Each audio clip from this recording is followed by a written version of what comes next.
His Holiness Sri Subudendra Tirth Swamigal, Pandit Dr. Raja S. Giricharya Acharya Avargal,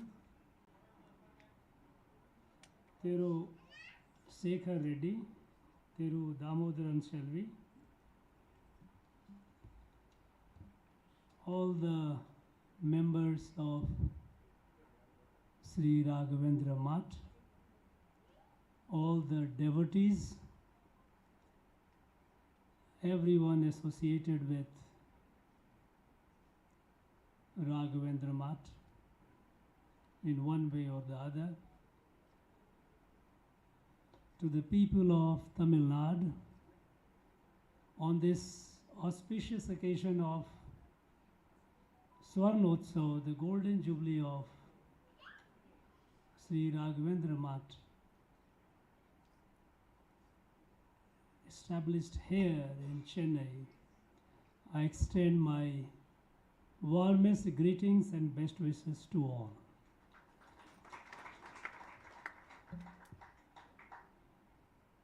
We all know that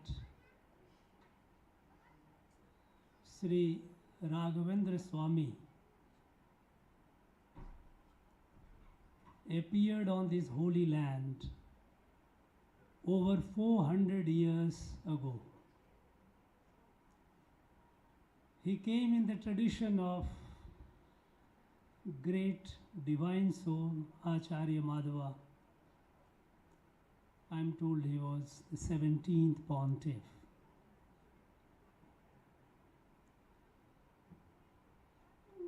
He was of this land, and he lived for the sake of humanity. This land of what we call Tamil Nadu today, is a holy land. It's a land which has given birth to innumerable rishis and saints, sages, all those who since several thousand years ago, since the beginning of Sanatana Dharma, which is Sanatana Dharma, which gave rise to this country called Bharat, Rashtra called Bharat. This land has produced a galaxy of such rishis and saints.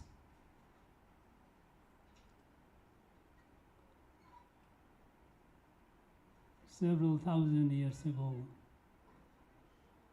We know that since the time of the revelation of Veda, Rig Veda, which is the most ancient of all texts in the world, which gave the light which is eternal and which we call popularly Sanatana Dharma or Sanatana Dharma.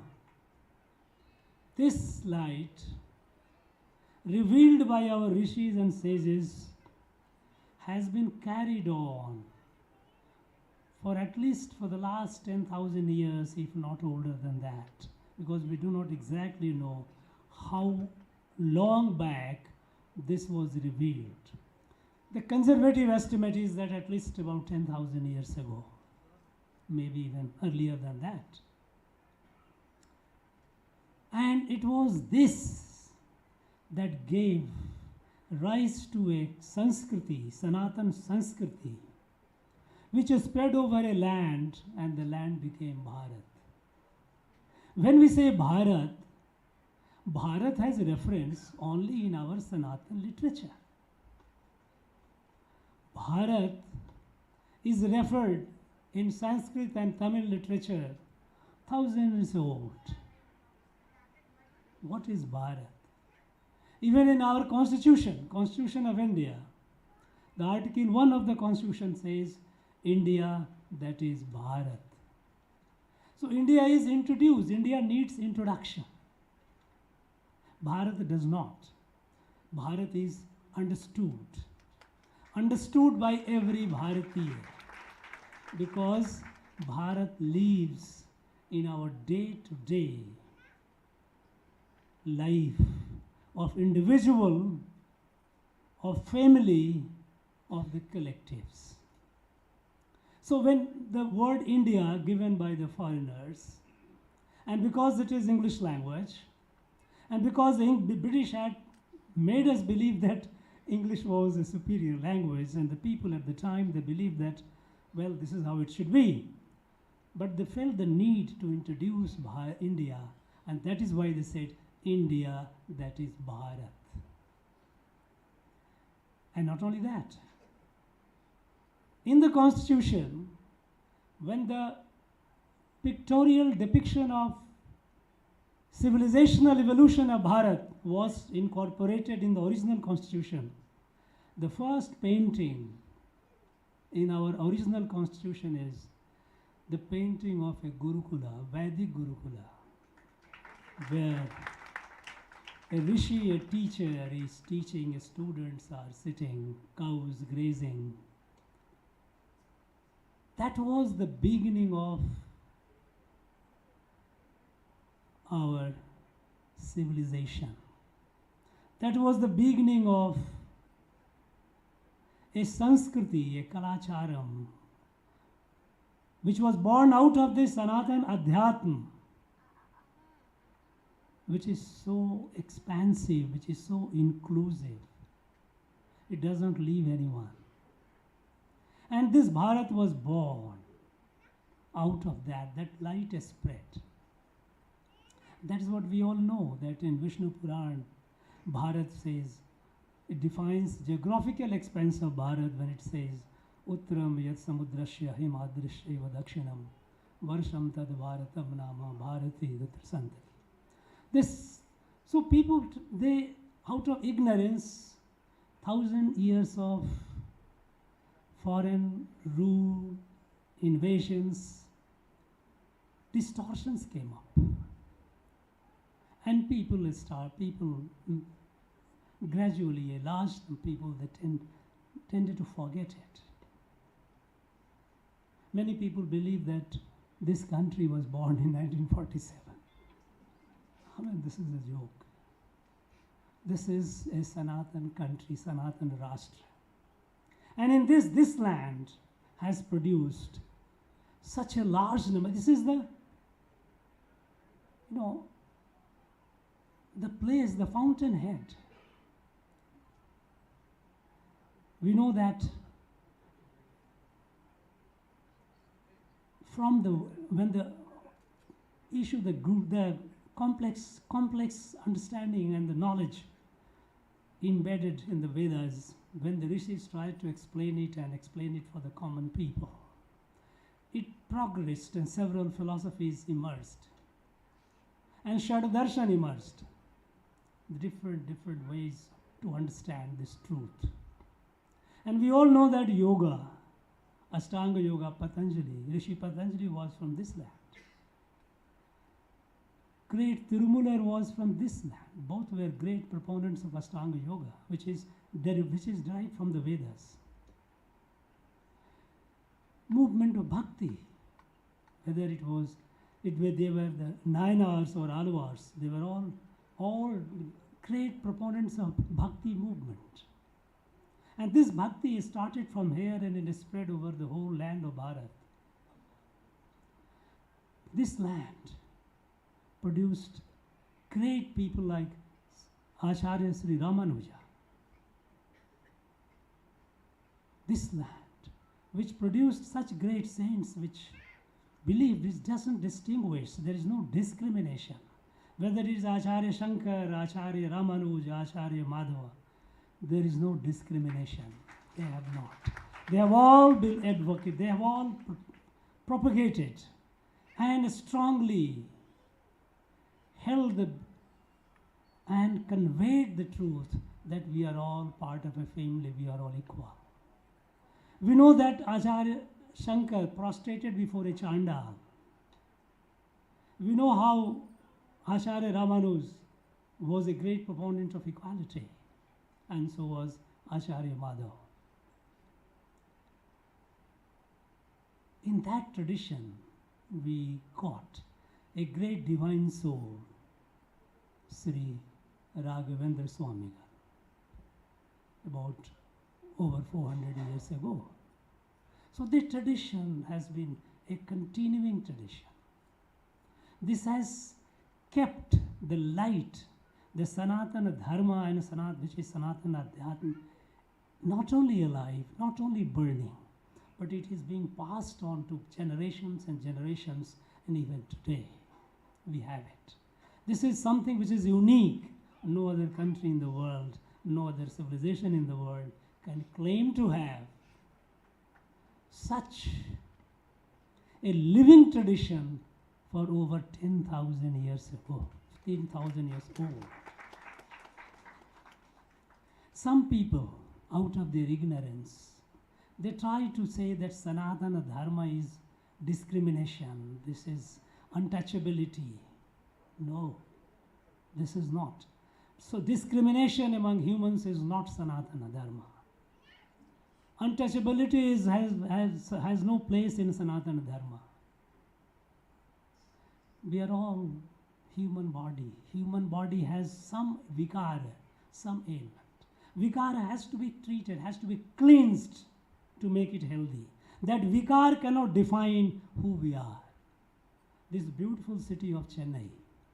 This beautiful city of Chennai is home to great artists, great intellectuals, great spiritual leaders, great men and women of literature, great people. But here in this city, we have some places where we have open gutters and sewers. Now Chennai cannot be defined by these gutters and sewers. These are aberrations, these have to be cleansed, they have to be corrected. So if anyone tries to say that Sanatana is one which advocates discrimination, social discrimination, untouchability, it is far, far from truth. Swamiji, His Holiness, in his initial invocation, he invoked a mantra, a prayer. Sarve bhavantu sukhina, sarve santu niramaya, sarve bhadrani pashyantu ma kashyat bhagave. Let every being be happy, let every being be free of diseases.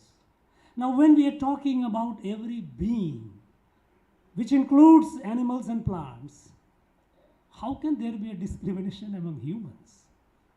These are aberrations, these are distortions, and this distortion cannot define the original, what it is. This is a land which has sustained Sanatana Dharma. All the great rishis, all the great saints born on this land have spread the light to the whole of the country. And we must be proud of it. The people, and even those people who were born outside, they got the enlightenment on this land. They take the case of Swami Vivekananda. Swami Vivekananda, a Narendranath became Vivekananda with the touch of Mahaprabhu Ramakrishna Paramhans. But his enlightenment, his awakening came on this land when he came here.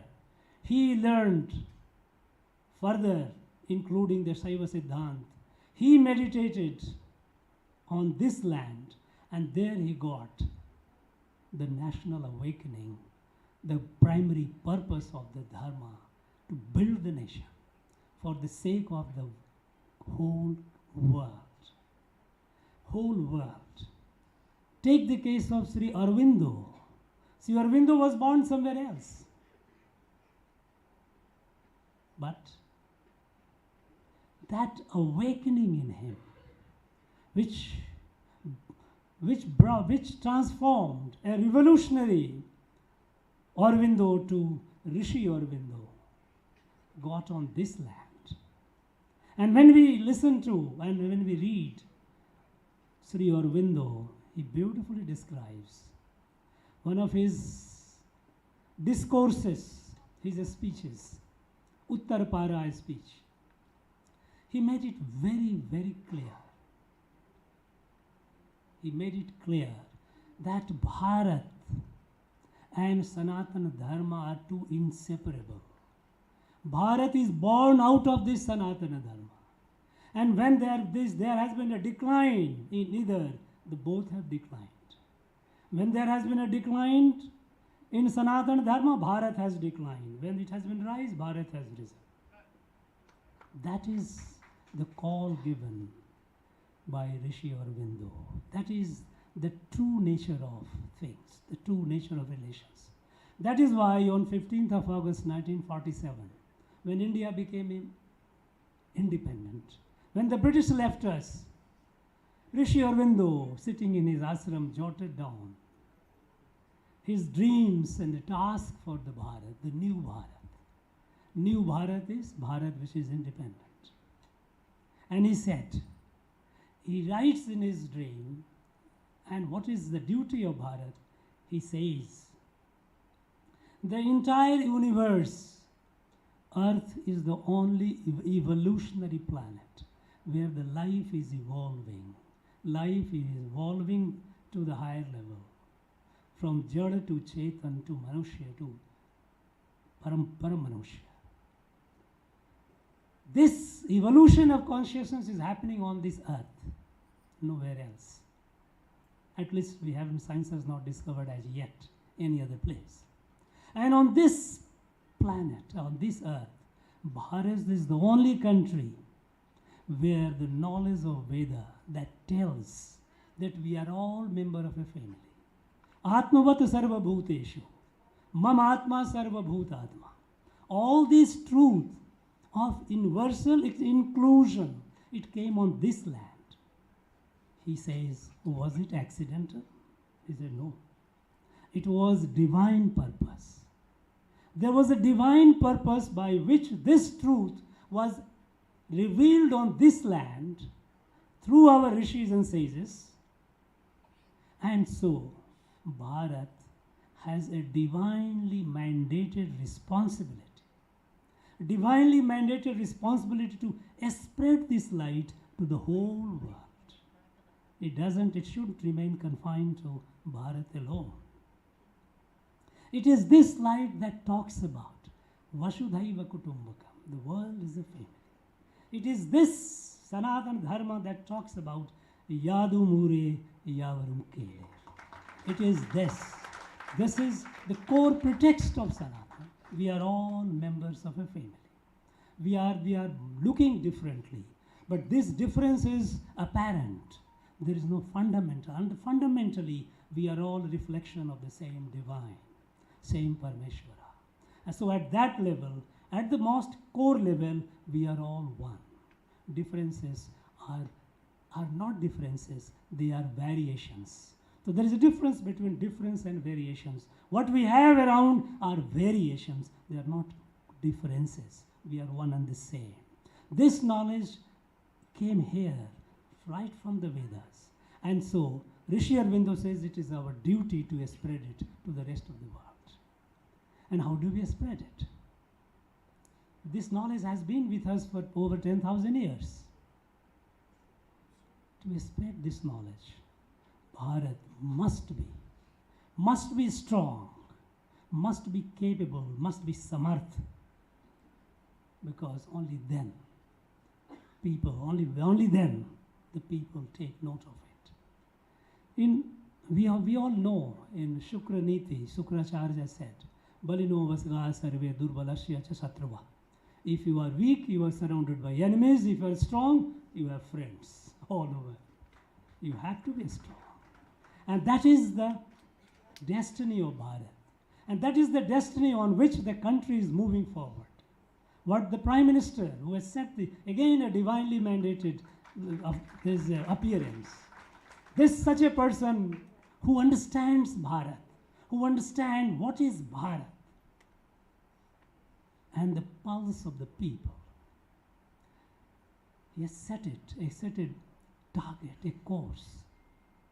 of what he calls Amrit Kal.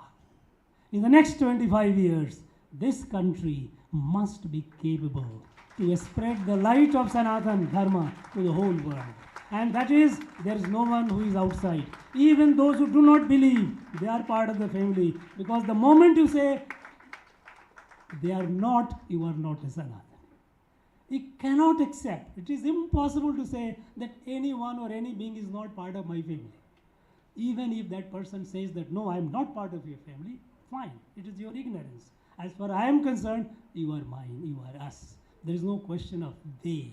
It is a question of us. This has to be there.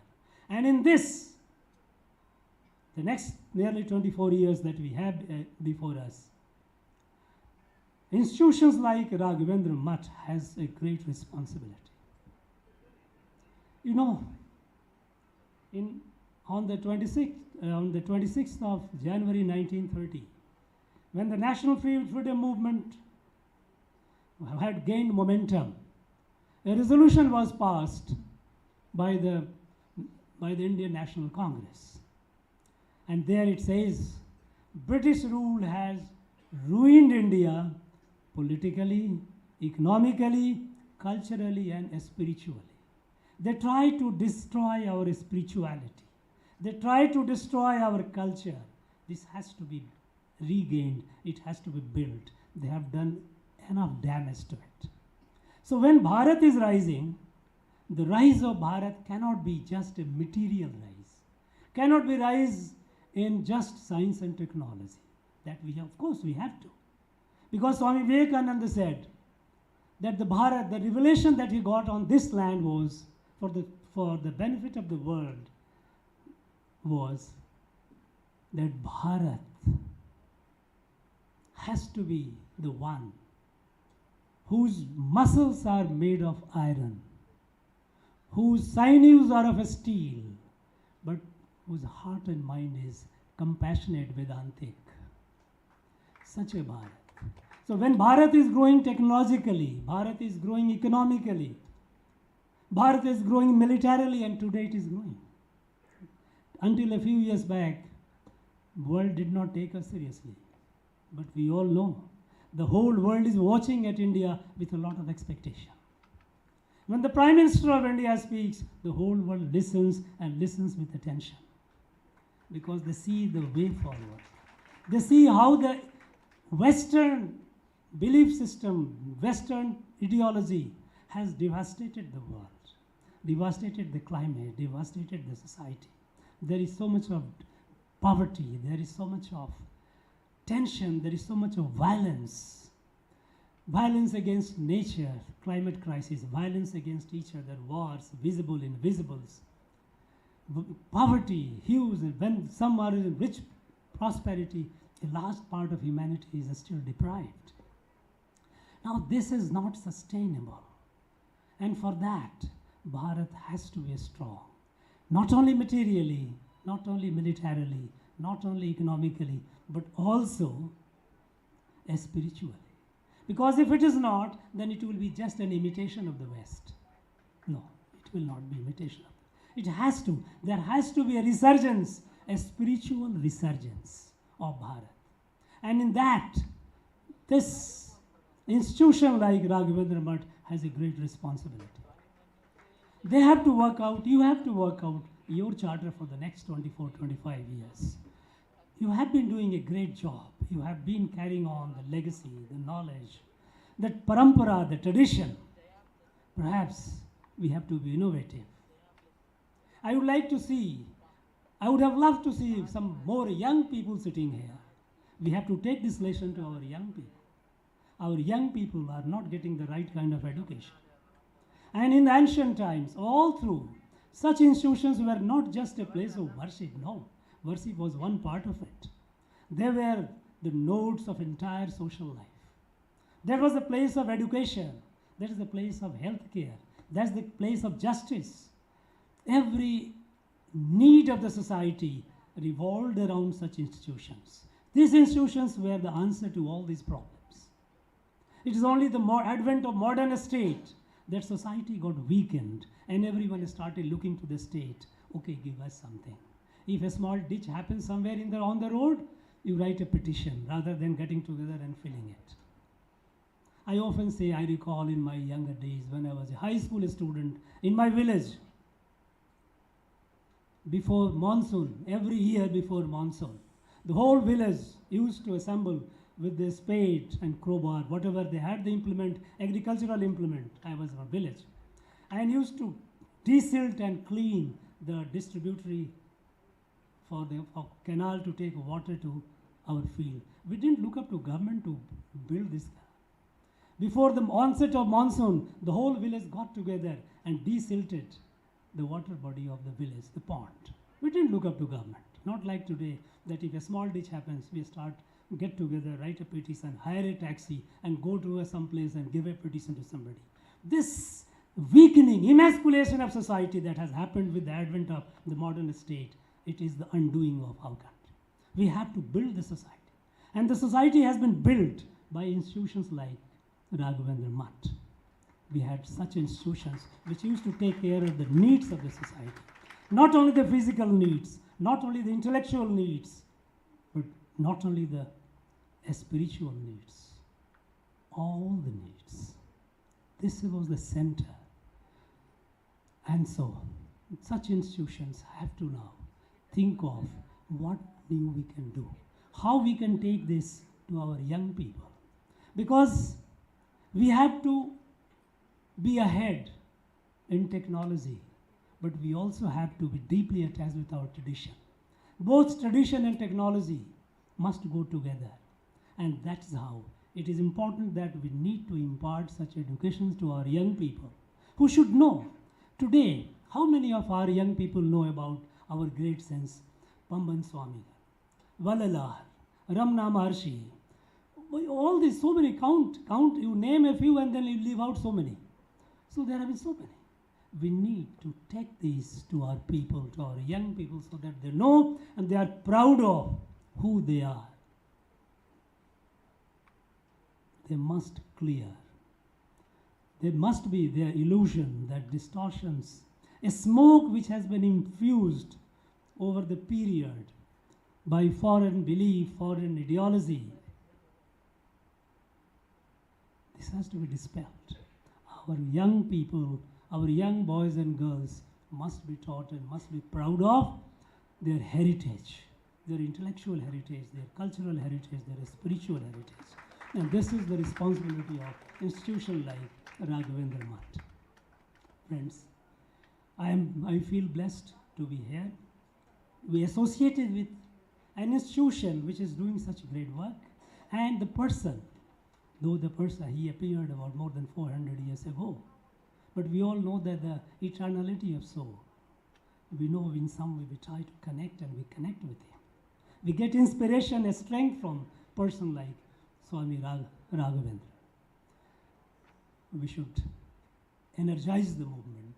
We should increase it consciously and find new ways, new means, how to take this light, this knowledge to our younger generation, so that the country prospers in coming days and be what the country deserves to be, the leader of the world. That is where our destiny. Thank you very much. Once again, I wish all of you well. விழாவினை சிறப்பித்து சிறப்புரையாற்றி சீமடத்தினை கௌரவ परम पूज्य